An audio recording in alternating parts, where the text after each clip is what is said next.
নমস্কার বন্ধুরা, অনেক সময় দেখবেন রোগ ব্যাধি হচ্ছে, ট্রিটমেন্ট চলছে, কিন্তু কোনো মতেই রোগ ধরা পড়ছে না।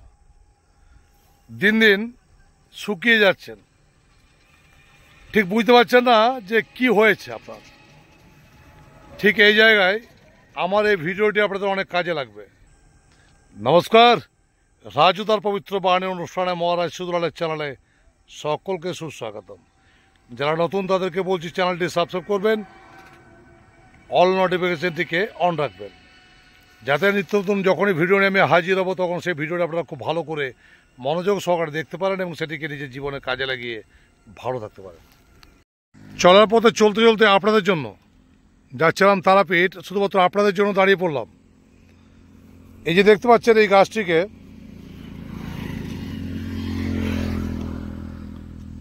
এই যে শীষ রয়েছে ধান শীষের মতন, এটা হচ্ছে শ্বেত আপাং অর্থাৎ আপামার্ক বা চিরচিরি। আঞ্চলিক ভাষায় বিভিন্ন জায়গায় বিভিন্ন নামে একে ডাকা হয়। হাতে লেগে যায়। তো আপনারা কি করবেন, এই যে আপাং গাছটা দেখালাম এর শীষটা নেবেন এবং এই আপাং গাছের একটু শেকড় তুলবেন। শেকড় তোলার নিয়ম তো আমি বলে দিয়েছি, নিয়মটা কী কী আছে।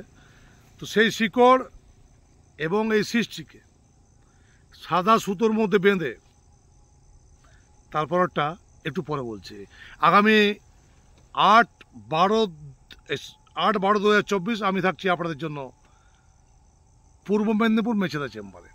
আগামী 10/12/2024 আমাকে পাচ্ছেন কলকাতা সোদপুর চেম্বারে। 12/12/2024 আমি থাকছি আপনাদের জন্য আরামবাগ চেম্বারে এবং 13/12/2024 আমাকে পেয়ে যাচ্ছেন পূর্ব বর্ধমান চেম্বারে। 14/12/2024 আমি থাকছি আপনাদের জন্য পশ্চিম বর্ধমান রানীগঞ্জ চেম্বারে। বন্ধুরা, যাদের রোগ ধরা পড়ছে না, মাথা ঘুরছে, বিভিন্ন রকম আনইজি ফিল হচ্ছে, পায়ে ব্যথা, হাতে ব্যথা, হাড়ে ব্যথা, আপনারা শুধুমাত্র এই যে গাছটা দেখালাম, এই গাছটার ওই শীষ 1 আঙুল পরিমাণ এবং ওই গাছটির শেকড়, আমি যেটা দেখালাম আপনাকে সেটা হচ্ছে শ্বেত আপাং অর্থাৎ সাদা আপাং, কিন্তু লাল আপাংটি হচ্ছে তার ডালটা কিন্তু লালচে হবে। এই লাল আপাংয়ের জিনিসটি কিন্তু নিতে হবে আপনাকে, সাদা নিলে চলবে না। লাল আপাং এর শীষ এবং শিকড় দুটোকে একসঙ্গে জড়িয়ে সাদা সুতো দিয়ে, যে রুগী যার রোগ সারছে না তাকে মেয়ে হলে বাম হাতে এবং ছেলে হলে ডান হাতে ধারণ করে দেন। ওই শীষগুলো যত শুকাবে, বলাই বাহুল্য, ওই শীষগুলো যত শুকাবে তত তার শরীর থেকে রোগ মুক্ত হবে। আমি চ্যালেঞ্জ দিয়ে বলছি, এই ধরনের ভিডিও আপনাদেরকে আগে কখনো কেউ বলেনি, বা এত সকল প্রফিটেবল জিনিস কে আপনাকে বলবে বলুন? তো আপনারা করুন বন্ধুরা। জীবন মানে সমস্যা, সমস্যা মানে সমাধানের রাস্তা নিশ্চয়ই আছে। যদি মনে করছেন আপনি আমার কাছে এসে সমস্যার সমাধান করবেন, তাহলে আসুন। আগামী 8/12/2024 আমি থাকছি মেদিনীপুর, 10/12 সোদপুর, 12/12 আরামবাগ, 13/12 হচ্ছে বর্ধমান, 14/12 হচ্ছে রানীগঞ্জ।